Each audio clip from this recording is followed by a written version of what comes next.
கைகள் இருக்க மாலைகள் ஏனோ உள்ளம் இருக்க மணவரை ஏனோ ஒரு மனதானால் திருமணம் ஏனோ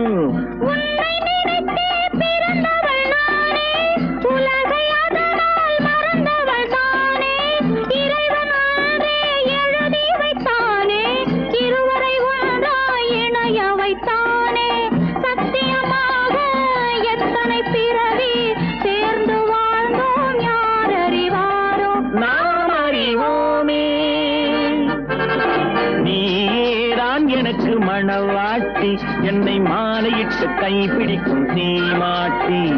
நானே தான் உனக்கு விழிகாட்டி என்ப நாடகத்தில் ஆட்டி வைக்கும் வழிகாட்டி